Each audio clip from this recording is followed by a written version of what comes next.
Track Production.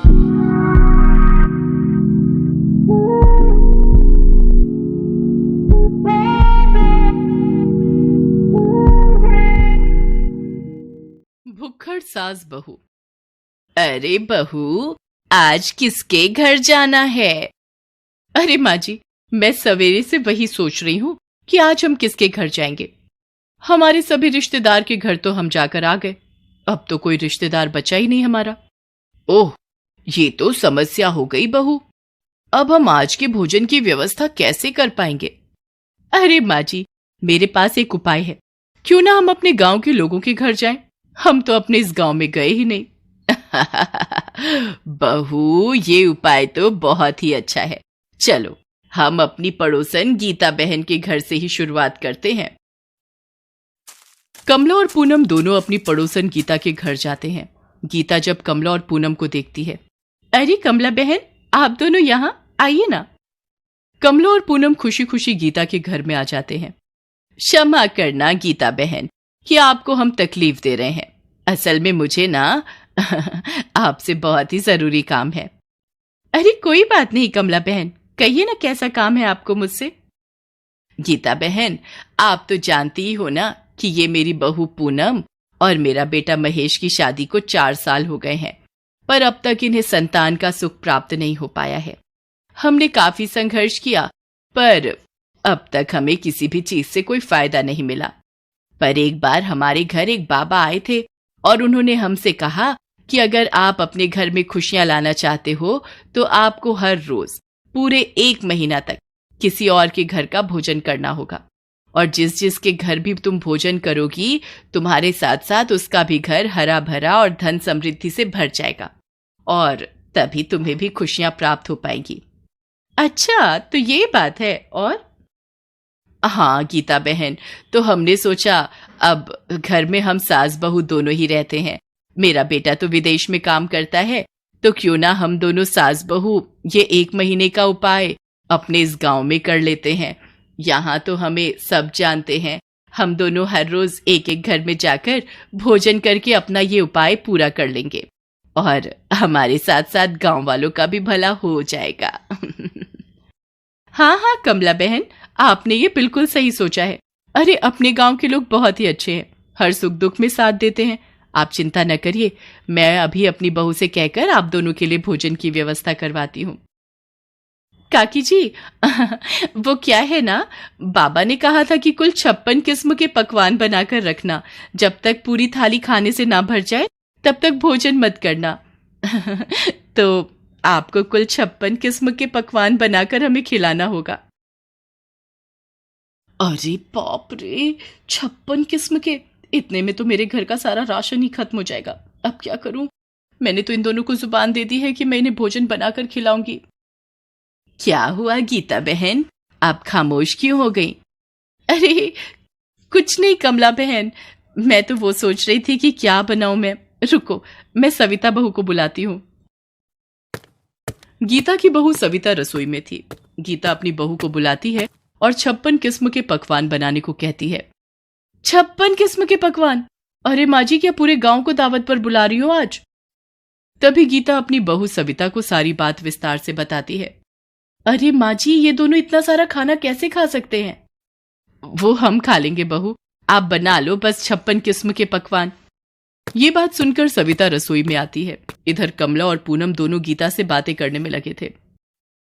ये माँ जी भी ना बुढ़ापे में सठियाई गई हैं, किसी की भी बातों में आ जाती हैं। और ये कितने भूखे नंगे लोग हैं, इन्हें घुसने क्यों दिया घर में? कह देते कि हमारे यहाँ राशन खत्म हो गया है, पर नहीं, उन्हें तो दानवीर बनना है ना। पता नहीं कहां से ये उपाय लेकर आ गए ये दोनों सास बहू, और परेशानी में मुझे डाल दिया। पूनम और कमला ने गीता से झूठ कहा था। उनके घर कोई बाबा नहीं आए थे, ना ही वो दोनों संतान के लिए ये सब कर रहे थे। ये दोनों सास बहू 1 नंबर के चिंदी चोर भुक्खड़ आलसी हैं। इन्हें अपने ही घर में खाना बनाने में बहुत आलस आता है, इसीलिए ये दोनों सास बहू इसी तरह की झूठी बातें कहकर लोगों और रिश्तेदारों के घर जाकर भोजन करते थे। इधर सविता फटाफट 56 किस्म के पकवान बनाकर तैयार कर देती है और उन पकवानों को एक थाली में सजाकर कमला और पूनम के पास आती है। कमला और पूनम ये देखकर बहुत खुश हो जाते हैं और दोनों सास बहू फटाफट वो पूरे 56 किस्म के पकवान झटपट चट कर जाते हैं। ये देखकर गीता और सविता की आंखें फटी की फटी रह जाती हैं। अरे बाप रे, इतनी बड़ी थाली का सारा भोजन आप दोनों ने मिनटों में गटक लिया। अरे क्या सालों से भूखे थे आप दोनों? बहू चुप रहो। अच्छा गीता बहन, आपके घर का भोजन करके बड़ा ही आनंद मिला है। अच्छा हम चलते हैं, फिर आएंगे। फिर आएंगे नहीं काकी जी, फिर कभी मत आना। पूनम और कमला दोनों गीता के घर के बाहर आ जाते हैं। देखा बहू, इसे कहते हैं दिमाग। देखा ना तुमने, मैंने कैसे गीता को झूठे बाबा की बात कहकर अच्छे अच्छे पकवान बनाने पर मजबूर कर दिया। वाह माँ जी, आप तो महान हो। आपका दिमाग तो कंप्यूटर से भी तेज चलता है। आपने क्या बेवकूफ बनाया है दोनों को। उन्हें जरा भी भरम नहीं हुआ कि आप उनके सामने इतनी लंबी लंबी फेंक रही हो। आज तो इतने किस्म के पकवान खाकर मजा ही आ गया। अब कल हम किसी और घर में नए बहाने के साथ जाएंगे। दोनों वहीं बातें कर रहे थे, तभी गीता की बहू सविता अपने घर की खिड़की से उन दोनों की सारी बातें सुन लेती है। अच्छा, तो ये है इन दोनों सास बहू की सच्चाई। इन्होंने झूठ कहकर मुझसे गधे की तरह काम करवाया। अब देखना मैं इन दोनों की सच्चाई कैसे गांव वालों के सामने लाती हूँ। जब गांव वालों के सामने इन दोनों सास बहू का पर्दाफाश होगा ना, तब जाकर इनकी अकल ठिकाने आएगी।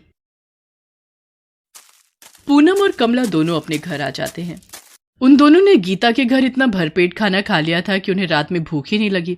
वो दोनों घर जाकर सो गए। अगले दिन से फिर दोनों सास बहू किसी नए घर की तलाश में निकल पड़ते हैं। इसी तरह उन दोनों सास बहू का ये खेल कई दिनों तक चलता रहा। इधर सविता हर रोज दिन में पूनम और कमला के घर आती थी, पर उसे घर पर ताला लगा हुआ दिखाई देता था, तो वो वापस अपने घर चली जाती थी। एक दिन रात में सविता अपने घर में बैठी हुई थी। मैं हर रोज पूनम के घर जाती हूँ, पर हमेशा उसके घर पर ताला लगा रहता है। लगता है वो दोनों मेरे आने से पहले ही घर से निकल जाते हैं। मैं एक काम करती हूँ, कल सवेरे जल्दी से उनके घर के पास चली जाऊंगी और उन दोनों पर नजर रखूंगी कि ये दोनों अब किसके घर जाते हैं। सविता ये सब सोचकर अपने घर में सो जाती है और देखते ही देखते सवेरा हो जाता है। तभी सविता तुरंत अपने घर से निकलकर पूनम के घर के पास आती है। पूनम और कमला अपने घर से बाहर निकल ही रही थी, तभी सविता उन्हें देख लेती है और वो उन दोनों का पीछा करती है।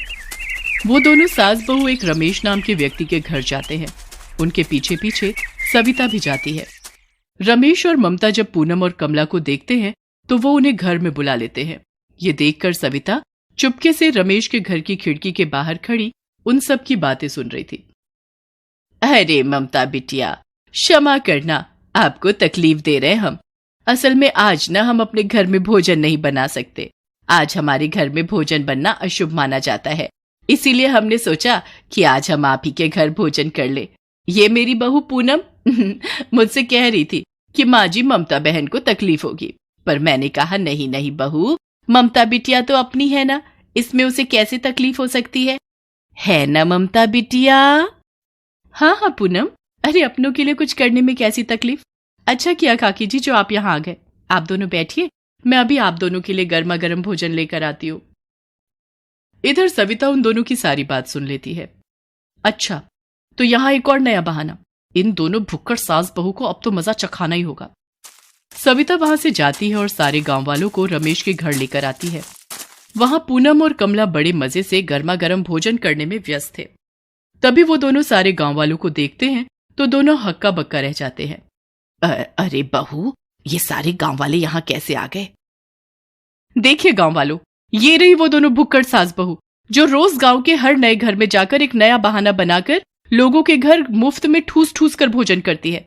आज सही मायनों में इन दोनों की सच्चाई सबके सामने आ गई है। तभी सविता पूरे गांव वालों को कमला और पूनम की सच्चाई के बारे में बताती है। ये सुनकर सारे गांव वाले पूनम और कमला को मार मार कर उस गांव से हमेशा हमेशा के लिए बाहर निकाल देते हैं। झूठ कभी छुपता नहीं, और जब ये सामने आता है ना, तो ये इंसान को कहीं का नहीं रहने देता। आज इस कहानी के जरिए हमने ये नई सीख हासिल की है।